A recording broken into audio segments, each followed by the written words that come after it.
നമസ്കാരം. എല്ലാ പ്രിയപ്പെട്ടവർക്കും ഇത്തിരി നേരം ഒത്തിരി കാര്യത്തിലേക്ക് ഒരിക്കൽ കൂടി സ്നേഹം നിറഞ്ഞ സ്വാഗതം.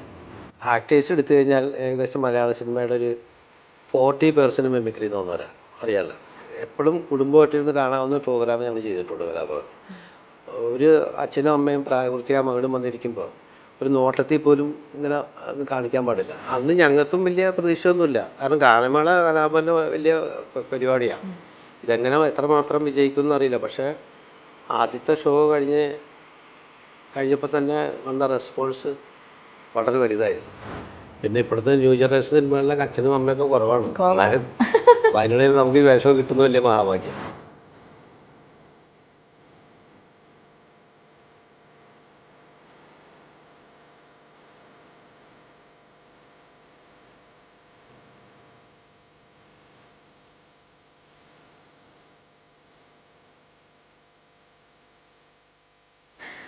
എൻ്റർടൈൻമെൻറ്റ്, സിനിമ എന്നൊക്കെ ചിന്തിക്കുമ്പോൾ നമുക്കൊരിക്കലും ഒരു കാലത്തും മാറ്റി നിർത്താൻ പറ്റാത്തൊരു പേരാണ് കലാഭവൻ.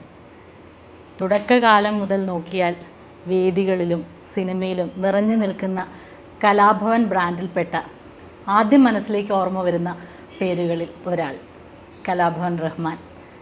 യെസ്, റഹ്മാനൊക്കെയാണ് ഇന്ന് ഈ ഇത്തിരി നേരം ഒത്തിരി കാര്യങ്ങളുമായി എനിക്കൊപ്പം. ഇക്ക നമസ്കാരം. നമസ്കാരം ഇക്ക. ഒരുപാട് സന്തോഷം ഇക്ക ഈ ഒരു സമയത്ത് ഇവിടെ എൻ്റെ കൂടെ വന്നതിൽ. വേറൊന്നുമല്ല, എനിക്ക് തോന്നുന്നു വീണ്ടും സിനിമ ഇക്കയിലേക്ക് കുറച്ച് കാര്യമായി തിരിഞ്ഞു നോക്കി തുടങ്ങിയിട്ടുണ്ട് തോന്നുന്നു. കുറച്ച് നല്ല നല്ല കഥാപാത്രങ്ങൾ നമ്മളൊക്കെ ഒരുപാട് കാലമായിട്ട് ആഗ്രഹിക്കുന്നതാണ്. അപ്പം അങ്ങനത്തെ കഥാപാത്രങ്ങൾ ഇപ്പോൾ ഇക്കയിലേക്ക് എത്തിക്കൊണ്ടിരിക്കുന്ന ഒരു സമയമാണ്. അപ്പോൾ അതിനെക്കുറിച്ചൊന്ന് പറഞ്ഞുകൊണ്ട് നമുക്ക് സംസാരിക്കാം. സിനിമയിലിപ്പോൾ പാപ്പച്ചനൊളിവിലാണ് അല്ലേ ഇപ്പോൾ ലാസ്റ്റ് റിലീസായത് അച്ഛൻ കഥാപാത്രം. അപ്പോൾ ഇക്ക വിളിച്ചപ്പോൾ തമാശ പോലെ പറയുകയും ചെയ്തു, ഇപ്പോൾ കുറച്ച് അച്ഛന്മാരൊക്കെ തെരഞ്ഞു വരുന്നുണ്ട്. മിക്കവാറും സിനിമകളിൽ ഇപ്പോൾ ചെയ്തേക്കണം. ഇനി വരാൻ പോകുന്ന സിനിമകളിലൊക്കെ ഒന്നുമില്ല നായികയുടെ അച്ഛൻ അല്ലെങ്കിൽ നായകൻ്റെ അച്ഛൻ. പക്ഷെ സന്തോഷമാണ്, കാരണം ചില സിനിമകൾ പെർഫോം ചെയ്യാനുള്ള എല്ലാ സിനിമകളിൽ തന്നെ പെർഫോം ചെയ്യാനുള്ള ഏരിയ ഉണ്ട് അച്ഛന്മാർക്ക്.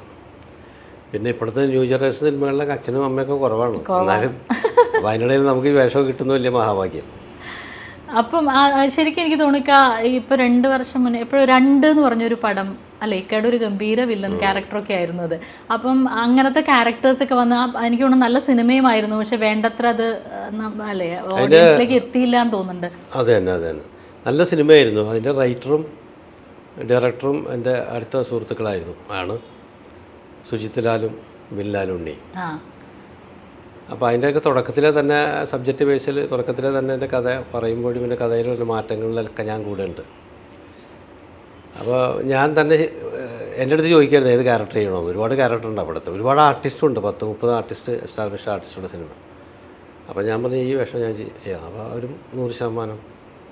പക്ഷേ വളരെ നന്നായിട്ട് ചെയ്യുന്ന റിവ്യൂസിലും ഇതിലൊക്കെ. പിന്നെ നമുക്ക് തന്നെ ചില സിനിമ കാണുമ്പോൾ നമുക്ക് അറിയാൻ പറ്റുമല്ലോ. പിന്നെ എത്ര നമുക്ക് ചെയ്താലും ഒരു ആക്ടർ ബേസിൽ ഒത്തിരി നന്നാക്കാമെന്ന് തോന്നും. പക്ഷേ ഒരുപാട് പേര് നല്ല അഭിപ്രായം പറയും. പലരും റിവ്യൂ ഒക്കെ ഇട്ടപ്പോൾ തന്നെ ഇത് വലിയ ബ്രേക്കായിട്ട് വീണ്ടും മാറുമെന്നൊക്കെ പറഞ്ഞു. പക്ഷേ ആ സിനിമ ജനങ്ങളിലോട്ട് എത്തിയില്ല എന്ന് പറഞ്ഞാൽ ഒന്നാമത് കോവിഡിൻ്റെ അവസാന സമയത്താണ് തിയേറ്ററിൽ സിനിമ വന്നത്. അപ്പോൾ അതുകൊണ്ട് തിയേറ്ററിൽ ആൾ വന്നില്ല. പിന്നെ ഇതുവരെ അതിൻ്റെ സാറ്റലൈറ്റ് കൊടുത്തിട്ടില്ല. ഇപ്പോഴും സാറ്റലൈറ്റ് കൊടുക്കുകയാണെങ്കിൽ പിന്നെയും സിനിമയായിട്ട് ബന്ധപ്പെട്ട ആൾക്കാരും പ്രേക്ഷകരൊക്കെ കാണാൻ ഒരുപാട് സാധ്യത, കണ്ടു കഴിഞ്ഞാൽ അഭിപ്രായം പറയാനുള്ള സാധ്യതയുള്ള സിനിമ. ഇനിയിപ്പോൾ സുജിത് ലാലിൻ്റെ അടുത്ത പടത്തിൽ പ്ലാൻ ചെയ്യേണ്ട. അതിൽ ഈ പറഞ്ഞ പോലെ നല്ലൊരു ക്യാരക്ടർ പറഞ്ഞിട്ടുണ്ട്. അതിൻ്റെയൊക്കെ ഒരു വലിയ പ്രതീക്ഷയിലും സന്തോഷത്തിലൊക്കെ ഇരിക്കുകയാണ്. അതുപോലെ ബിൻലാലിൻ്റെ പടങ്ങളുണ്ട്. ഇപ്പം നമ്മളിപ്പോൾ ഇത് പറഞ്ഞപ്പോഴാണ് ഈ സമയത്ത് അങ്ങനെ ഒരു ഗുണമുണ്ട്. ലൈക്ക് ഇപ്പം തിയേറ്ററിൽ നമുക്ക് മിസ് ചെയ്ത പടമാണെങ്കിലും പല പടങ്ങളും OTT-ൽ വരുമ്പോൾ കുറച്ചുകൂടി ആളുകൾ കാണാനും. അപ്പം ശരിക്കും ആക്ടേഴ്സിനെ സംബന്ധിച്ച് എനിക്ക് തോന്നുന്നുണ്ട് ഇപ്പം ഇക്കയുടെയൊക്കെ കേസിൽ പറയുകയാണെങ്കിൽ തന്നെ കുറച്ചും കൂടി ആളുകൾക്ക് ഇപ്പോൾ നേരത്തെ പറഞ്ഞ പോലെയാണ്, ഒരു സമയത്ത് നമുക്ക് അച്ഛനമ്മമാരെ ഇല്ല ന്യൂജൻ മൂവീസിലൊന്നും, വാക്കാൽ പറഞ്ഞു പോവുക, ചിലപ്പോൾ പറച്ചിലും ഇല്ല. ആ സ്ഥാനത്ത് ഇപ്പം വീണ്ടും ഒരു കുടുംബം, അച്ഛനമ്മ എന്നുള്ളൊരു കൺസെപ്റ്റിലേക്കൊക്കെ വരികയും അങ്ങനത്തെ സിനിമകൾ വരികയൊക്കെ ചെയ്യുന്നുണ്ട്. ഇപ്പം ഇക്ക ഒരുപാട് വർഷം, എനിക്ക് തോന്നുന്നു 86-ലാണെന്ന് തോന്നുന്നുണ്ട് ഇക്ക സിനിമയിലേക്ക്, എൻ്റെ അറിവ് ശരി അല്ലേ, 1 മുതൽ 0 വരെ. അപ്പോൾ അന്ന് തൊട്ട് ഇത്രയും വർഷത്തെ എക്സ്പീരിയൻസ് എന്ന് പറയുമ്പോൾ പല കാലഘട്ടത്തിൽ പല ആളുകളുടെ കൂടെയുള്ള എക്സ്പീരിയൻസും കൂടെയാണ്. സിനിമ എന്താ പറയുക, മേക്കിംഗ് രീതിയിലുള്ള പല കാര്യങ്ങൾ കണ്ടുകൊണ്ടും അതിൻ്റെ ഭാഗമായിട്ടുമാണല്ലോ വന്നത്. അങ്ങനെ വന്ന് നിന്നിട്ട് ഇന്നത്തെ ഒരു കുട്ടികളുടെ കൂടെ വർക്ക് ചെയ്യുമ്പോൾ എങ്ങനെയാണ്, എന്താണ് ഇക്കയ്ക്ക് എന്തെങ്കിലും മാറ്റം തോന്നുന്നുണ്ടോ? സിനിമയുടെ എന്തെങ്കിലും സിനിമ മാറിയോന്ന് ചോദിക്കുമ്പോൾ പലരും പറയും മാറിയില്ല എന്നൊക്കെ പറയും. സിനിമയ്ക്ക് മാറ്റമൊക്കെ ഉണ്ട്. ഏറ്റവും വലിയ മാറ്റം ഡിജിറ്റലായതാണ്. അതെ. പണ്ട് ഞാനൊക്കെ സിനിമയിൽ വരുന്ന കാലത്ത് ക്യാമറ ഫിലിം ആയതുകൊണ്ട് നമ്മൾ ഒരു പുതിയ ആളെന്ന രീതിയിൽ ഞാനായാലും വേറെ ആരായാലും വരുമ്പോൾ അന്നൊക്കെ ക്യാമറ ഓൺ ചെയ്യുമ്പോൾ ഒരു ചെറിയ ശബ്ദമുണ്ട്. അച്ഛനൊക്കെ അറിയാൻ പറ്റും. അപ്പോൾ ശബ്ദം കേൾക്കുമ്പോൾ തന്നെ ആദ്യമായിട്ട് അഭിനയിക്കാൻ പറ്റുന്നവരൊക്കെ ഒന്ന് പതറും. പിന്നീട് പുറകിൽ നിൽക്കണ വൻ പുലികളാന്നൊക്കെ ജോഷ് സാറിനെ പോലെയുള്ള ആൾക്കാരൊക്കെയാണ്.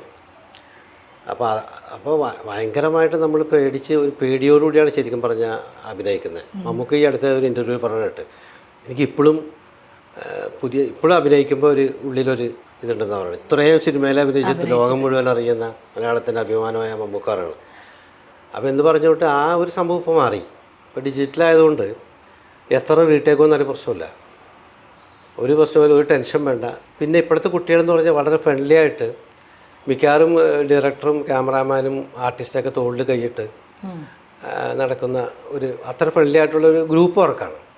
അത് ഞാൻ വളരെ നല്ല രീതിയിൽ തന്നെ കാണുന്നത്. കാരണം ഒരുപാട് നല്ല നമ്മൾ തിയേറ്ററിൽ പല സിനിമകളും പരാജയപ്പെട്ട് പോകുന്നുണ്ടെങ്കിലും ഒരുപാട് നല്ല സിനിമകൾ അങ്ങനെ വന്ന് പോകുന്നുണ്ട്. ഇപ്പോൾ രോമാഞ്ചമൊക്കെ വൻ ഹിറ്റായില്ലേ ശരിക്കും പറഞ്ഞു. പിന്നെ എനിക്കൊരു മാറ്റം തോന്നുന്നത് പണ്ട് കാലത്ത് ഇപ്പം മമ്മൂക്കായുടെ കൂടെയൊക്കെ ഞാൻ പല പടങ്ങളും ചെയ്തിട്ടുണ്ട്, ലാലേട്ടനോട് ചെയ്തിട്ടുണ്ട്. പക്ഷെ അതൊന്നും കാരവനില്ല. അപ്പോൾ ഇവരൊക്കെ ഏറ്റവും സിനിമയുടെ ഷൂട്ടിങ്ങിൻ്റെ ഏറ്റവും വലിയ മനോഹര സംഭവം എന്ന് പറഞ്ഞാൽ ആർട്ടിസ്റ്റുടെ സമയത്തോളം ഇൻ ബിറ്റ്വീനുള്ള ടൈം. ഈ അറിയാമല്ലോ, ഈ നമ്മുടെ ഷോട്ട് കഴിഞ്ഞിട്ട് പിന്നെ വന്നിരുന്നിട്ട് ഒരു കഥ പറച്ചിലുണ്ടല്ലോ, അതാണ് ഏറ്റവും ഭയങ്കര എൻജോയ്മെൻറ്റ്. പിന്നെ രാത്രിയിലുള്ള കൂടുതലും കാര്യങ്ങളൊക്കെ. അപ്പോൾ ഇപ്പോൾ ശരിക്കും പറഞ്ഞാൽ മിക്കവാറും പേർക്ക് കാരവനാണ്. അപ്പോൾ അഭിനയിച്ച് കഴിഞ്ഞാൽ ഓരോ ഷൂട്ട് ചെയ്യുമ്പോൾ ഓരോരുത്തർ കാരവനിലോട്ട് പോകും. അപ്പോൾ ആ ഒരു കൂട്ടായ്മ ഇല്ല. അതാണ് അങ്ങനെ എനിക്ക് തോന്നിയിട്ടുണ്ട്. പിന്നെ പഴയ ആർട്ടിസ്റ്റുകൾ എന്നൊക്കെ പറഞ്ഞു കഴിഞ്ഞാൽ അന്നത്തെ ഒരു വലിയ ഇൻറ്റിമസിയാണ്, കുടുംബകാര്യങ്ങൾ വരെ ഡിസ്കസ് ചെയ്യും. ഇപ്പോൾ ഒടുവിൽ ഉണ്ണിയേട്ടനെ പോലെയൊക്കെ, ഉണ്ണികൃഷ്ണ ഏട്ടനെ പോലെയൊക്കെ ഉള്ള ആൾക്കാരാണ്, ഇന്നസെൻ്റ് ഏട്ടൻ, അങ്ങനെ ഒരുപാട് പേര്, മാണിച്ചേട്ടൻ, മാളച്ചേട്ടൻ, ഇവരൊക്കെ പരസ്പരം എല്ലാം അറിയാം അവർക്ക്. മക്കളുടെ കാര്യം, പിന്നെ മക്കൾ പഠിക്കുന്ന ഇത്, ഭാര്യയ്ക്ക് ഒരു അസുഖമുണ്ട്, അസുഖത്തെക്കുറിച്ച്, ഇങ്ങനെ അത്ര വലിയ സൗഹൃദമാണ് അവർ. ആ സൗഹൃദം ഇപ്പോൾ ഉണ്ടോയെന്ന് എനിക്ക് അവരമ്മിൽ ചിലപ്പോൾ ഉണ്ടാക്കാം. ഞാനൊരു പടത്തിൽ അഭിനയിക്കാൻ പോയി കഴിഞ്ഞാൽ ഇപ്പോൾ ഞാൻ ആലപ്പി അർഷപ്പിൻ്റെ പടം ചെയ്തു, രാമണ സിനിമ, അടിയന്തരാവസ്ഥക്കാലത്താണ് രാഘവൻ. അതിൽ ഞാൻ നായികയുടെ അച്ഛനാണ്, നല്ല ക്യാരക്ടറാണ്, നെഗറ്റീവ് ക്യാരക്ടറാണ്. അപ്പോൾ അതിൽ 2 പുതിയ പിള്ളേരാണ്, അവരാദ്യമായിട്ട് സിനിമയിൽ അഭിനയിക്കാൻ. അപ്പോൾ അവരും ഞാനും തമ്മിലുള്ള ഭയങ്കര ജനറേഷൻ ഗ്യാപ്പാണ്. പക്ഷേ അതിൻ്റെ അടുത്ത് ഭയങ്കര ഫ്രണ്ട്ലി ആയിരുന്നു അവർ, ഭയങ്കര റെസ്പെക്റ്റും ഭയങ്കര സ്നേഹവും കാര്യങ്ങളൊക്കെ. അപ്പോൾ അതൊക്കെ എന്നും നിലനിൽക്കുന്നുണ്ട്. ഇങ്ങനെയുള്ള ചെറിയ ചെറിയ കാര്യങ്ങളിലെ വ്യത്യാസം എനിക്ക് തോന്നിയിട്ടുള്ളൂ. സിനിമ ഇങ്ങനെ പോയിക്കൊണ്ടിരിക്കും, ഇനിയിപ്പോൾ വേറെ രീതിയിൽ വരും ചിലപ്പം. പിന്നെ നമ്മൾ അക്കാലത്ത് ഭയങ്കര സ്വാഭാവികമായിട്ട് അഭിനയിച്ചിരുന്ന, ഞാൻ പറയുകയാണെങ്കിൽ ഹോളിവുഡിലൊക്കെ അഭിനയിക്കുന്ന ആൾക്കാരാണ് ശങ്കരാടി ചേട്ടനും ഉണ്ണിയേട്ടനൊക്കെ, അല്ലേ? ആ ടൈപ്പൊക്കെ ഇപ്പോഴും പിള്ളേരെ അഭിനയിക്കണല്ലേ. ഇപ്പോഴത്തെ ന്യൂ ജൻ പിള്ളേരിലെ വളരെ നാച്ചുറൽ ആക്ടിങ് ആണ് അങ്ങനെയുള്ള കാര്യങ്ങളുടെ. അങ്ങനത്തെ ഒരു ഗുണം ഫീൽ ചെയ്തിട്ടുണ്ടോ ഇക്കയ്ക്ക്? സിനിമ കുറച്ചും കൂടി ഇങ്ങനെ റിയൽ ലൈഫിനോട് ചേർന്ന് 2 തരത്തിലുള്ള ആൾക്കാർ പറയാറുണ്ട്. ആക്ടിങ് എന്ന് പറയുമ്പോൾ ബിഹേവിങ് ആയാൽ പോരാന്ന് ചിന്തിക്കുന്നവരുണ്ട്, അല്ല ചില സമയത്ത് കുറച്ചുകൂടി ഇങ്ങനെ റിയലിസ്റ്റിക് ആകുമ്പോൾ കുറച്ചുകൂടി അത് ബ്യൂട്ടിഫുൾ ആണെന്ന് പറയുന്നവരുണ്ട്. റിയലിസ്റ്റിക് ആകുമ്പോൾ ബ്യൂട്ടിഫുൾ ആകുമെന്ന് പറയുന്ന വിശ്വസിക്കുന്ന ഒരാളാണ് ഞാൻ. എങ്ങനെ നാച്ചുറലായിട്ട് നമുക്ക് ചെയ്യാൻ പറ്റും, ആൾക്ക് പ്രേക്ഷകനും ഇഷ്ടം അതാണല്ലോ ശരിക്കും പറഞ്ഞു. ശരിക്കും പണ്ടൊക്കെ ഈ പറഞ്ഞ പോലെ നാടകത്തിൽ നിന്ന് ഇപ്പോൾ നാടകത്തിൽ സിനിമയിലോട്ട് വരുന്നവർ കുറവാണ്. നാടകത്തിലോട്ട് വരുമ്പോൾ ഈ പറഞ്ഞോട്ട് ചെറിയ സ്റ്റേജിൽ നിന്നിട്ട് വളരെ ദൂരത്തിലെ ആൾക്കാരോട് പറഞ്ഞ് മനസ്സിലാക്കാൻ വേണ്ടിയിട്ട് മുഖത്ത് എക്സ്പ്രഷൻ കൂട്ടണം, അങ്ങനെയുള്ള കാര്യങ്ങൾ വരുമ്പോഴാണ് ഈ അമിതാഭിനയത്തിലോട്ട് പോണേ. പക്ഷെ അങ്ങനെ വന്ന തിലകൻ ചേട്ടനും വേണിച്ചേട്ടനും ഉണ്ണിയേട്ടനും ശങ്കരാടി ചേട്ടനും അല്ലെങ്കിൽ രാജൻ പി ദേവൊക്കെയാണ് വന്നിട്ട് ഇവിടെ സിനിമയിൽ അഭിനയത്തിന് വിസ്മയം തീർത്തിട്ട് പോയത്. അപ്പോൾ അങ്ങനെ പറയാൻ പറ്റില്ല. ചില ആൾക്കാർ അതിപ്പോൾ നമുക്ക് പ്രെഡിക്റ്റ് ചെയ്യാൻ പറ്റില്ല, ചിലർ സ്റ്റിഫ് തന്നെ ആയിരിക്കും. പക്ഷെ അങ്ങനെയുള്ളവരും ഒരുപാട് സിനിമ ചെയ്തവരില്ലേ.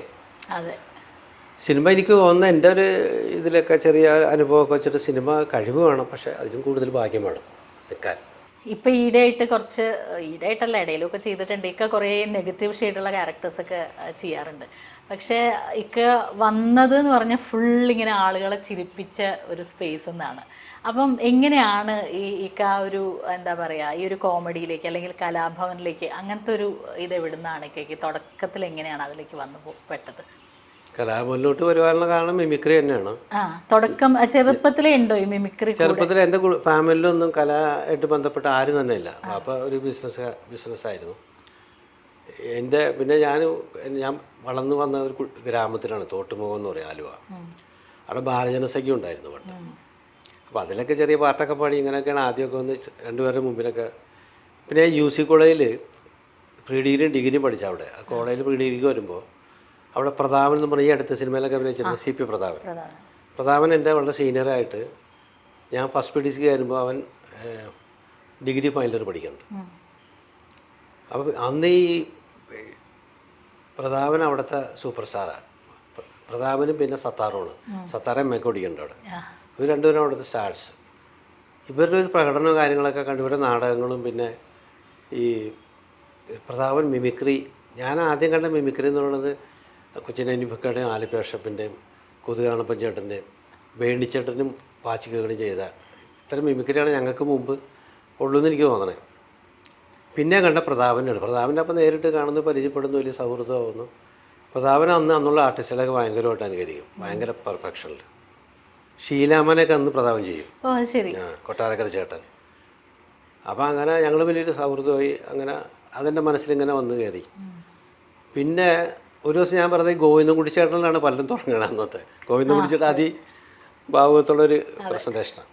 അപ്പോൾ അതിങ്ങനെ അത് പറഞ്ഞപ്പോൾ എൻ്റെ ഫ്രണ്ട്സൊക്കെ പറഞ്ഞാൽ കറക്റ്റാണല്ലോ, നിനക്കൊന്ന് നോക്കാമല്ലോ എന്നൊക്കെ പറഞ്ഞു. അങ്ങനെ ഒരു ചെറിയ ഇൻസ്പിറേഷൻ.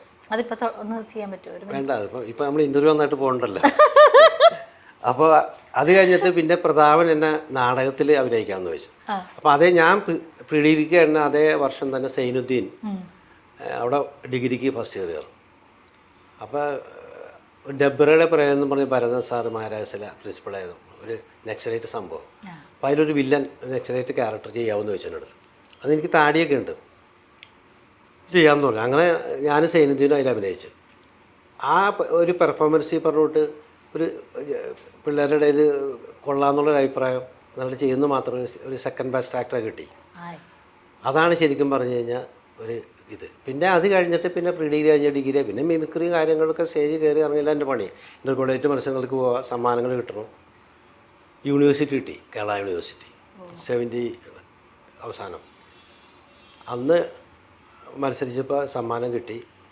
അപ്പോൾ ആ സമയത്താണ് ആബേലച്ചൻ ഇവിടെ കലാഭവനിൽ ഇങ്ങനെ ഗാനമേളക്കിടക്ക് മിമിക്രിക്കാർ കാണിക്കണ കണ്ടിട്ട് അച്ഛനൊരു ഇത് ഫുൾ എടുത്ത് പ്രോഗ്രാമായി നന്നാവും. അങ്ങനെ അച്ഛൻ ഒരു 6 പേരെ പ്ലാൻ ചെയ്തതിൽ അങ്ങനെ ഞാനിവിടെ ഇൻവോൾവായി. അതിൻ്റെ കൂട്ടത്തിൽ സിദ്ദീഖും പ്രസാദും അൻസാറും വർക്കിച്ചമ്പേട്ട എല്ലാവരും യൂണിവേഴ്സിറ്റി വിൻഡേഴ്സാണ് വിവിധ വർഷങ്ങളിൽ. അങ്ങനെ ഫോം ചെയ്തതാണോ? അങ്ങനെ ഫോം ചെയ്തതാണ്. കേരള യൂണിവേഴ്സിറ്റി വിൻഡേഴ്സാണ് ശരിക്കും എല്ലാം പറഞ്ഞത്. അപ്പോൾ ഈ കോമ്പറ്റീഷന് പോകുമ്പോൾ നിങ്ങൾ തമ്മിൽ കാണുക, മത്സരിക്കുക? അങ്ങനെയാണ്. ഞാനിപ്പോൾ ഇപ്പോൾ സിദ്ദീഖ് പോയപ്പോൾ സിദ്ദീഖിനെ കുറിച്ച് പറഞ്ഞിട്ട് ഇപ്പോൾ പല അനുസ്മരണത്തിൽ ഞാൻ പറഞ്ഞു. അതെ, സിദ്ദീഖിനെ ഞാൻ ആദ്യം കാണുന്നത് തന്നെ ഒരു മത്സരത്തിലാണ്. നമ്മുടെ രാജേന്ദ്ര മൈതാനത്ത് മഹാരാജസിനെ പ്രതിനിധീകരിച്ച് സിദ്ദീഖും UC ആയിട്ട് ഞാനും വന്നപ്പോൾ ഇന്റർ കോളേജ് മത്സരം. അന്ന് ആ സ്റ്റേജിൻ്റെ പുറയിൽ നിന്നിട്ടാണ് ഞങ്ങൾ പരിചയപ്പെടുന്നത്. ഞാൻ ഈ യൂണിവേഴ്സിറ്റിയിൽ മത്സരിച്ച് എനിക്ക് സമ്മാനം നേടുമ്പോൾ സിദ്ദീഖിനോട് മത്സരിക്കുന്നുണ്ട്. അന്ന് എനിക്ക് ഇത് കിട്ടിയെന്നുള്ളൂ. അന്നുള്ള പരിചയമുണ്ട് സിദ്ദീഖ്. പിന്നെ പലരും പ്രസാദും അൻസാറും ഒക്കെ ആയിട്ട് പരിചയമുണ്ട്, സൈനുദ്ദീനായിട്ട് പരിചയമുണ്ട്. ഇത് പിന്നെ ഞങ്ങൾ ഒന്നിച്ച് കോളേജ് പഠിച്ചാണ്. അതാണ് തുടക്കം. അപ്പോൾ പിന്നെ ഈ ഒരു കലാഭവൻ്റെ ഒരു അവിടുത്തെ ഏറ്റവും ഇത് എന്താ പറയുക പറയാവുന്ന ഓർമ്മകൾ എങ്ങനെയാണ്? കലാഭവനിൽ പറയാവുന്ന ഓർമ്മകൾ ഒരുപാടുണ്ടാവും.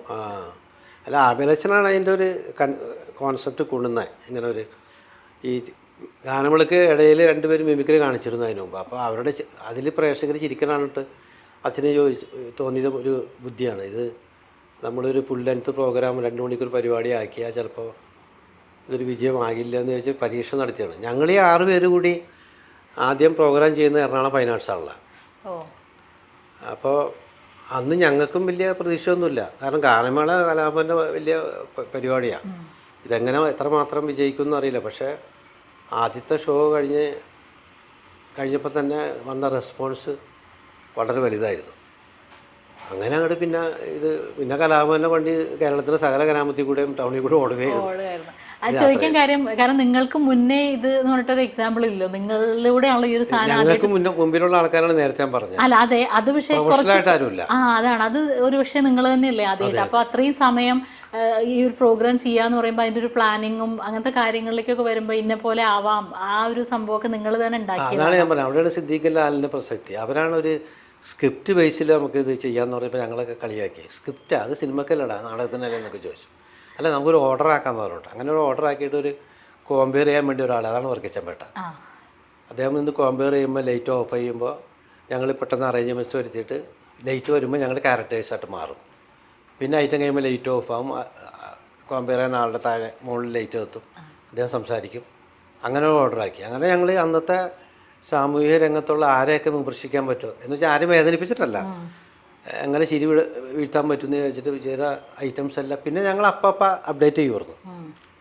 അത് ദുബായ് മാൻ എന്ന് പറഞ്ഞൊരു ഐറ്റം ഉണ്ടായിരുന്നു. ദുബായ് മാൻ എന്ന് പറഞ്ഞു കഴിഞ്ഞാൽ ദുബായിൽ പോയിട്ട് ഒരാൾ തിരിച്ചു വന്നിട്ട് സംസാരിക്കണതാണ്. മൊത്തം മണ്ടത്തരോ സിദ്ധിക്കാണ് ചെയ്തുകൊണ്ടിരുന്നത്. ഞാൻ ചോദിക്കുന്ന ആളാണ്. അത് ഞങ്ങൾ ആദ്യം ചോദിച്ചപ്പോൾ 6-7 ചോദ്യമൊക്കെ കിട്ടും. പിന്നെ അത് കൂടി അവസാനം 10-40 ചോദ്യമൊക്കെ ഓരോ ദിവസവും കിട്ടും. അങ്ങനെ എല്ലാ ഐറ്റം, ഉദാഹരണം പറഞ്ഞാണ്, എല്ലാ ഐറ്റവും ഞങ്ങൾ ഇമ്പ്രവൈസ് ചെയ്യുമായിരുന്നു. പിന്നെ ഒരു ഗ്രൂപ്പ് വർക്ക്, അതൊരു ജീവിതത്തിൻ്റെ എൻ്റെ അടുത്ത് ഏറ്റവും സുന്ദരമായ കാലഘട്ടം ഏതാണെന്ന് ചോദിച്ചാൽ എനിക്ക് പറയാനുള്ളത് പരേഡ് കാലഘട്ടമാണ്. അപ്പോഴും ഈ സിദ്ദീഖും ലാലും പോയപ്പോഴും അപ്പോഴും സബ്സ്റ്റിറ്റ്യൂട്ട് വന്നു കഴിഞ്ഞാൽ അശോകനും ജയറാമും ഒക്കെ.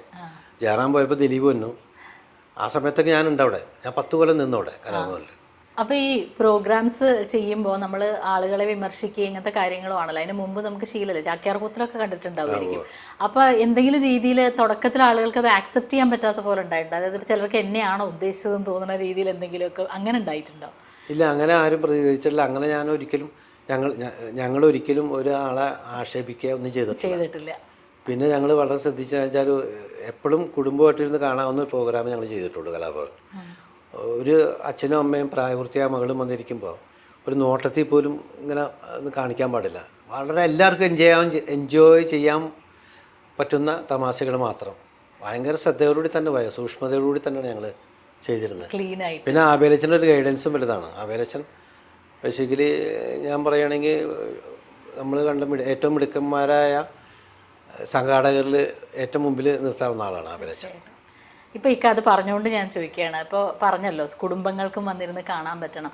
അങ്ങനെ പറയുമ്പോൾ ഇപ്പോൾ കോമഡി ചെയ്യുന്നവർക്ക് ഇഷ്ടംപോലെ സ്പേസ് ഉണ്ട്.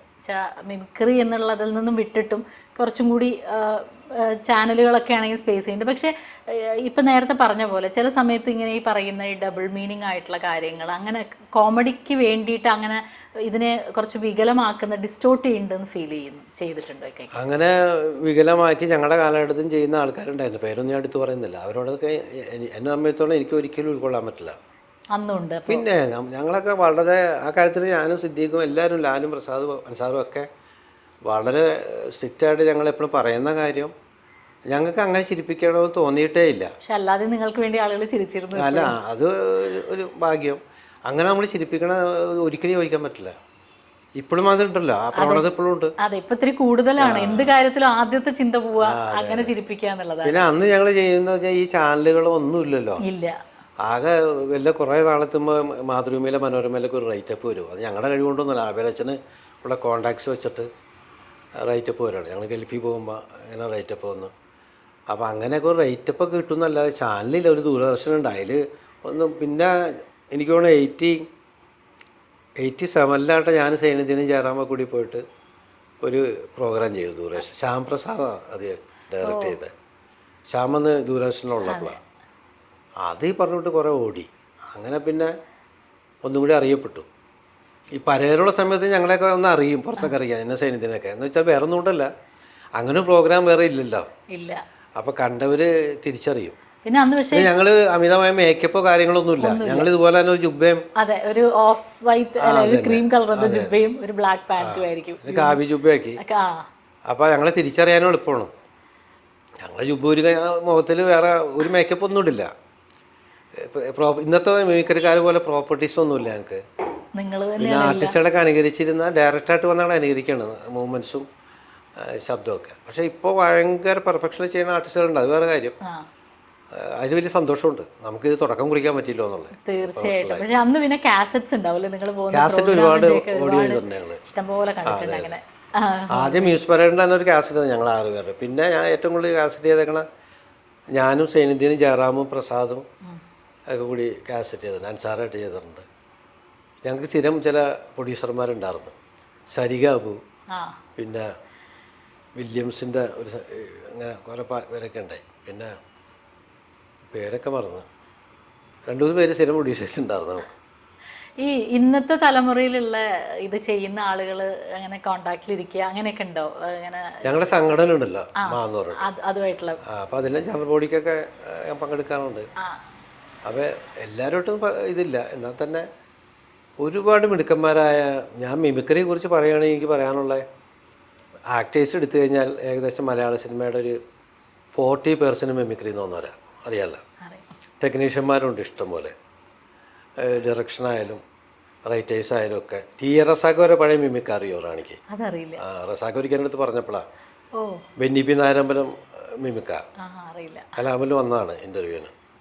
അത് ബെന്നി എന്നെ പറഞ്ഞപ്പോഴാണ്, ബെന്നി പണ്ട് എൻ്റെ അടുത്ത് ഇങ്ങനെ പറഞ്ഞു, റഹ്മാൻ എന്നെ ഇൻ്റർവ്യൂ ചെയ്തെന്നൊക്കെ പറഞ്ഞു. അപ്പോൾ ഞാൻ ഓർക്കണില്ല. അങ്ങനെ ഒരുപാട്, പിന്നെ അറിയാലോ സിദ്ദീഖ് ലാൽ, റാഫി മക്കാട്ട്, ഇങ്ങനെ ടെക്നിക്കൽ സൈഡിൽ ഒരുപാട് പേരുണ്ടല്ലോ, എണ്ണിയാ തീരില്ല. പിന്നെ ആർട്ടിസ്റ്റുകളുടെ നായകൻ നിരയിൽ തന്നെ ഒരുപാട് പേരുണ്ട്. മുകേഷ് തൊട്ട്, മുകേഷ് ഗംഭീര മിമിക്കായിരുന്നു. ഞങ്ങളൊക്കെ സമകാലികരാണ്. കോളേജിലെ മത്സരങ്ങൾ, യൂണിവേഴ്സിറ്റി മത്സരങ്ങളിലൊക്കെ ഒന്നിച്ച് മത്സരിക്കാറുണ്ട്. അതുപോലെ നാടകങ്ങളിൽ ഞങ്ങൾ ഒന്നിച്ച് മത്സരിക്കുമായിരുന്നു. ഞാനിപ്പോൾ ഓർക്കണം, ശവന്തീനികൾ എന്ന് പറഞ്ഞ നാടകമായിട്ട് വരും കൊല്ലം എസ് എൻ കോളേജിൽ നിന്ന്. അപ്പോൾ ഞങ്ങൾ UC കോളേജിൽ നിന്ന് ശാന്തിപർവ്വം എന്ന് പറഞ്ഞ നാടകമായിട്ട് വരും. മിക്കവാറും ഞങ്ങൾക്കായിരിക്കും ഫസ്റ്റ്. അവൻ വേഷം എന്ന് പറയും, നിങ്ങളെ കാണുമ്പോൾ ദേഷ്യം എന്നൊക്കെ പറയും. മത്സരത്തിൻ്റെ ഒരു സംഭവമാണ്.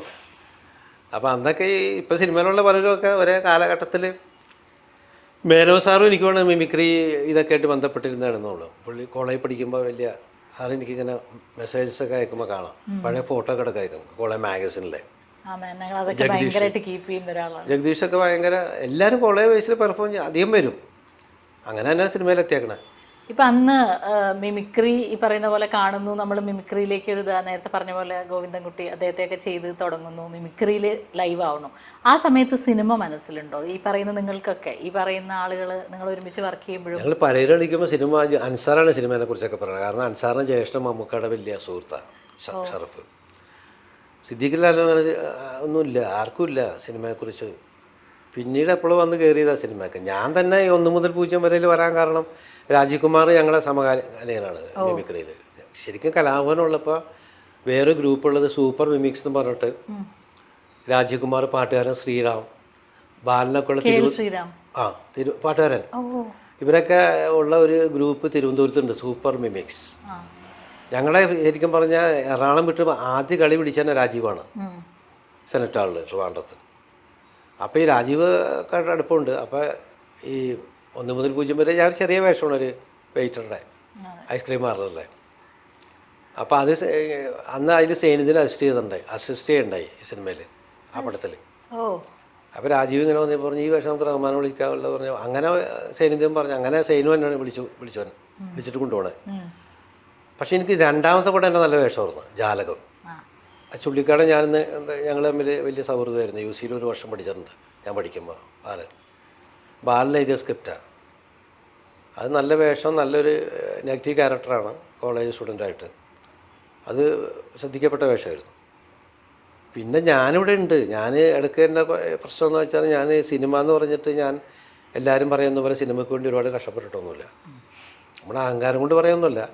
എൻ്റെ ഓരോരുത്തർക്കും ഒരേ സ്വഭാവ രീതിയാണല്ലോ. എനിക്കങ്ങനെ ഒരുപാട് പെയിൻ എടുത്തിട്ട് ചാൻസ് ചോദിച്ച് നടക്കണ ഇതില്ല. ചാൻസ് ചോദിച്ചിട്ടുണ്ടെന്നൊക്കെ പറഞ്ഞ് ചോദിച്ചിട്ടുണ്ട്, അടുപ്പമുള്ളവരുടെ നമ്മൾ ചോദിക്കുമല്ലോ. പക്ഷെ ഞാനങ്ങനെ ഒരുപാട് കഷ്ടപ്പെട്ടിട്ടൊന്നുമില്ല. എന്നിട്ടും ദൈവാനുഗ്രഹം കൊണ്ട് ഇപ്പോഴും ഇവിടെ നിൽക്കാൻ പറ്റണത് ഒരു വലിയ മഹാഭാഗ്യമായിട്ട് ഞാൻ കരുതാണ് ശരിക്കും പറഞ്ഞു. അല്ലാതെ എൻ്റെ കഴിവ് കൊണ്ട് മാത്രമൊന്നുമല്ല. ഇങ്ങനെ ഇടയ്ക്ക് ഗ്യാപ്പ് എന്ന് വെച്ചാൽ എന്തെങ്കിലും ബിസിനസ്സും കാര്യങ്ങളൊക്കെ ആയിട്ട് പോകും. അതുകൊണ്ടുള്ള ലാഭം കൊണ്ട് പിന്നെ നിർത്തും പരിപാടി. കാരണം ഒരു ബിസിനസ്സിന് എനിക്ക് അങ്ങനെ ഗുണമൊന്നും കിട്ടിയിട്ടില്ല. പിന്നെ ഇപ്പം എനിക്ക് മനസ്സിലായി ഇത് തന്നെയാണ് നല്ലത് നമുക്ക്. ഇപ്പോൾ കുറച്ചാലായിട്ട് അതുകൊണ്ട് അങ്ങനെ അപകടമൊന്നും കാണിച്ചിട്ടില്ല. അതുകൊണ്ടാണ് ഞങ്ങൾക്ക് കൂടുതൽ കാണാൻ കിട്ടുന്നത്. ഇപ്പോൾ ഈ കഴിഞ്ഞ കാലത്ത് ചെയ്ത സിനിമകളിൽ വെച്ചിട്ട് ഇപ്പം ഞങ്ങളിലേക്ക് എത്തിയതോ അല്ലാത്തതോ ആയിട്ടായാലും ഇക്ക പെർഫോം ചെയ്ത ക്യാരക്ടേഴ്സ് വെച്ചിട്ടൊക്കെ ഏറ്റവും ക്ലോസ് ടു ഹാർട്ട് എന്ന് പറയുന്ന ക്യാരക്ടേഴ്സ് എനിക്ക് ഏറ്റവും ഇതായ ഭയങ്കര സംതൃപ്തി വന്ന വേഷമാണ് 2. പിന്നെ ഞാൻ ഇപ്പം ചിലർ ചോദിക്കും ചെറിയ വേഷങ്ങൾ ചെയ്യണമെന്ന്. ചെറിയ വേഷങ്ങൾ എന്ന് പറയുമ്പോൾ ഞാൻ ചെറിയ വേഷം ചെയ്ത പടം 1 ഹിറ്റായിട്ടുണ്ട്. ഹിറ്റ്ലർ 1 ഹിറ്റാണ്. അന്നൊരു വേഷമായിട്ട് ഞാൻ കരുതിയിട്ടില്ല. അങ്ങനെയുള്ള കുറേ പടങ്ങളുണ്ട്. അതേസമയം ഞാൻ നല്ല വേഷം ചെയ്ത പടങ്ങളുണ്ട്. എൻ്റെ ഫേദാർ നല്ല ക്യാരക്ടറാണ്. പിന്നെ റേഡിയോ, പിന്നെ വി കെ പ്രകാശിൻ്റെ പടമുണ്ട് നിർണായകം എന്ന് പറഞ്ഞിട്ട് പടം. അങ്ങനെ ഒരുപാട് സിനിമകളുണ്ട് ഞാൻ നല്ല വേഷം ചെയ്തത്. പക്ഷേ ഈ പടങ്ങളൊക്കെ എൻ്റെ കുഴപ്പം കൊണ്ടോ അല്ലെങ്കിൽ ആരുടെ കുഴപ്പം കൊണ്ടോ എന്നറിയാം. എൻ്റെ കുഴപ്പം കൊണ്ടല്ല, എന്ന് വെച്ചാൽ അതിൽ നായകനായിട്ട് വേറെ ആൾക്കാരുണ്ട്. ഇതൊന്നും ജനങ്ങൾ സ്വീകരിച്ച സിനിമകളല്ല. പക്ഷേ ചില ചെറിയ വേഷങ്ങളൊക്കെ ചെയ്ത പടം 1 ഹിറ്റായിരുന്നു. ഒരു സമയത്ത് വേറൊരു ട്രെൻഡ് ഉണ്ടായിരുന്നു. ഞാൻ ഹിറ്റ്ലറൊക്കെ ഹിറ്റായപ്പോൾ ഫസ്റ്റ് ഷോട്ട് ചെയ്യാനാണ് ആ പടത്തിൽ. ഞാൻ ബൈക്ക് ഓടിച്ച് വന്നാണ് ഹിറ്റ്ലർ തുടങ്ങണേ, ഇടവേള പുറകിൽ ഹിറ്റ്ലർ. അപ്പോൾ കുറച്ച് അന്ധവിശ്വാസങ്ങളൊക്കെ ഉണ്ടല്ലോ സിനിമാക്കാർക്ക്. അപ്പോൾ എന്നെ വെച്ചിട്ട് ഫസ്റ്റ് ഷോട്ട് എടുത്തു കഴിഞ്ഞാൽ പടം ഹിറ്റാവെന്ന് പറഞ്ഞാൽ അങ്ങനെ കുറേ പടങ്ങളിൽ തന്നെ 1 സീൻ 2 സീനിൽ അഭിനയിച്ചു. പൈസ കിട്ടുകൊണ്ട് ഞാൻ പോയി അഭിനയിച്ചു. പിന്നെ ഒരു പടം ആളെയും പറയണില്ല, ഒരു പ്രധാനപ്പെട്ട നടനുമായിരുന്നു മലയാള സിനിമയിൽ. എന്നെ വിളിച്ചിങ്ങനെ ഫസ്റ്റ് ഷോട്ട് ഞാനും പ്രസാദ് സാറും തമ്മിലുള്ള കോമ്പിനേഷൻ. അത് വൻ പരാജയത്തോടെ പിന്നെ ആ ഒരു ബുദ്ധിമുട്ട് മാറി. പിന്നെ വിളിച്ചിട്ടില്ല ഫസ്റ്റ് ഷോട്ടിന്. ഇപ്പോൾ സിനിമയിൽ നിന്നുള്ള എന്താ പറയുക ആളുകളുടെ സമീപനത്തിൽ ഇപ്പോൾ ചിലപ്പോൾ നമുക്ക് തോന്നാറുണ്ട് ചിലരെ കുറച്ചും കൂടി ഉപയോഗിക്കും. ഇപ്പോൾ നേരത്തെയൊക്കെ പറഞ്ഞു ഞാൻ അതിൻ്റെ പിന്നാലെ ഓടുന്ന ഒരാളല്ല എന്ന് പറഞ്ഞു. എന്നാൽ പോലും അത്തരത്തിൽ ഇക്കയുടെ ഉള്ളിൽ സ്വകാര്യമായിട്ടൊക്കെ സൂക്ഷിക്കുന്ന വേദനിപ്പിച്ച തരത്തിലുള്ള എന്തെങ്കിലുമൊക്കെ ഫേസ് ചെയ്യേണ്ടി വന്നിട്ടുണ്ടോ സിനിമയിൽ നിന്ന്? വേദനിപ്പിക്കുന്നതൊക്കെ ഒരുപാടുണ്ട്. അതിപ്പോൾ ഞാൻ പറഞ്ഞത് ഇപ്പോൾ നമ്മളിലും കൂടുതൽ ഈ ആൾക്കാർക്ക് വേദന വന്നിട്ട് പുറത്തുനിന്ന് ചോദിക്കും നമ്മുടെ അടുത്ത്. ഒരു ഉദാഹരണത്തിന് ഞാൻ പറയാം. നിങ്ങൾ സിദ്ദീഖ് ലാലിൻ്റെ പടത്തിൽ ഇത്ര വലിയ കൂട്ടുകാരായിട്ട് സിദ്ദീഖ് ലാലിൻ്റെ പടത്തിൽ നല്ല വേഷമില്ലെന്ന് ചോദിക്കുമ്പോൾ എനിക്കൊരു ഫീലുമില്ല. അത് അവർക്ക് തോന്നണം. അതിപ്പോൾ എൻ്റെ ഞാൻ അവരൊരിക്കലും കുറ്റം പറയില്ല. അവരിപ്പോഴും എൻ്റെ നല്ല സുഹൃത്തുക്കളാണ്. ഇപ്പോൾ സിദ്ദീഖ് പോയെങ്കിലും എന്ന് പറഞ്ഞിട്ട് അതൊക്കെ വന്ന് ചേരുന്നതാണെന്ന് എനിക്ക് തോന്നുന്നത്. അല്ലാതെ അവർക്ക് വേണ്ടി ചെയ്യാമായിരുന്നു, ചെയ്യേണ്ട സമയത്ത് അവർ ചെയ്തില്ല എന്ന് പറഞ്ഞിട്ട് എനിക്ക് ഒരു പരിഭവം, അത് വെറുതെ പറയണതല്ല കേട്ടോ. ഇപ്പം ആൾക്കാർ കാണുന്ന പരിപാടി, എനിക്ക് ഒരു പരിഭവമോ ഒരു ഇഷ്ടക്കുറവൊന്നും അവരോടില്ല. പിന്നെ ചില വിഷമങ്ങൾ പിടിച്ച കാര്യങ്ങളൊക്കെ ഉണ്ട്. നല്ല വേഷങ്ങളൊക്കെ ചില സിനിമകളിലേക്ക് ഫിക്സ് ചെയ്തിട്ട് പിന്നെ അത് നമ്മൾ അറിയാതെ പിന്നീട് ആ പടം റിലീസാകും വേറെ നടൻ ചെയ്തതൊക്കെ ആയിട്ട് അങ്ങനെ 2-3 അനുഭവങ്ങളൊക്കെ ഉണ്ട് എനിക്ക്. അതൊക്കെ എന്നെ വേദനിപ്പിച്ചിട്ടുണ്ട്.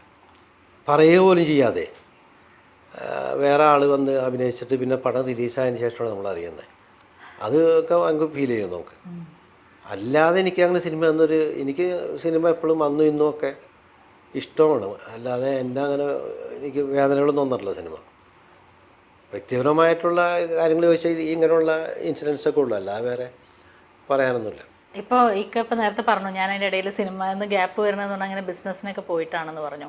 അപ്പോൾ ഇനി മുന്നോട്ട് ഇപ്പോൾ ഇക്കയുടെ ഒരു തീരുമാനം ഉണ്ട് തോന്നുന്നു, ബിസിനസ് അങ്ങനത്തെ കാര്യങ്ങളൊക്കെ ഒന്ന് മാറ്റി സിനിമയിലേക്ക് കൂടുതൽ നിൽക്കാം.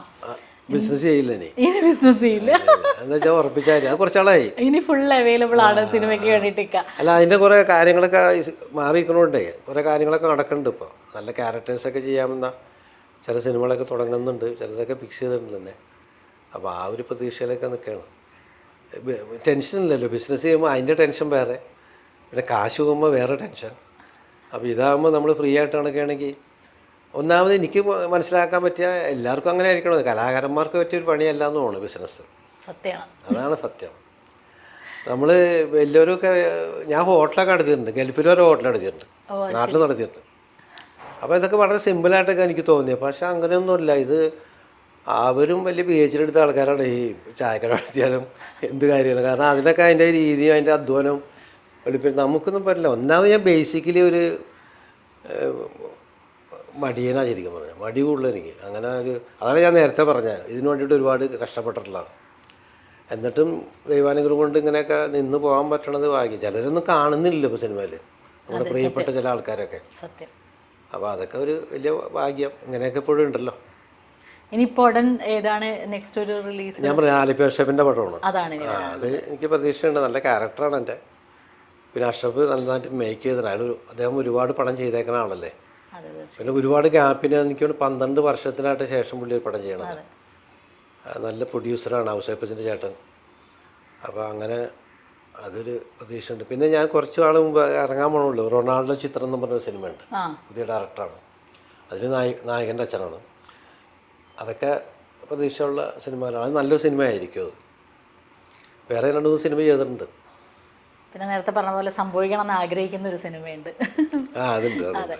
അപ്പോൾ എന്തായാലും ആ സിനിമ സംഭവിക്കട്ടെ. ബാക്കി വേറെ നല്ല അച്ഛൻ കഥാപാത്രങ്ങളും മറ്റേ നെഗറ്റീവ് ക്യാരക്ടേഴ്സൊക്കെ ആയിട്ട് ഞങ്ങൾക്കും കൂടുതൽ റഹ്മാനൊക്കെ ഇങ്ങനെ നിറഞ്ഞ് കാണാൻ പറ്റട്ടെ. ഒരുപാട് സന്തോഷമുണ്ട് ഈ ഒരു സമയം നമ്മളുടെ പരിപാടിക്ക് വേണ്ടി മാറ്റിവെച്ചതിൽ. Thank you. അതിന് വലിയ സന്തോഷമുണ്ട് നിങ്ങളുടെ പരിപാടിക്ക് ഇവിടെ വന്നിരിക്കാനും റാണിയായിട്ട് സംസാരിക്കാനും. കാരണം റാണിയുടെ അച്ഛൻ എനിക്ക് ഭയങ്കര പ്രിയപ്പെട്ട ആളായിരുന്നു. പിന്നെ അരിയും നമ്മുടെ സുഹൃത്താണ്. എന്തായാലും ഒരുപാട് സന്തോഷം നമുക്ക് ഇങ്ങനെ സംസാരിക്കാം, ഫ്രീ ആയിട്ട് സംസാരിക്കാൻ പറ്റി. All the best. Thank you. അപ്പോൾ റഹ്മാനക്കയിൽ നിന്ന് നമ്മൾ ഒരുപാട് കാര്യങ്ങൾ കേട്ടു. ഇന്ന് നമ്മുടെ ഈ എപ്പിസോഡ് ഇവിടെ തീരുകയാണ്. നമുക്ക് വീണ്ടും കാണാം അടുത്ത ആഴ്ച.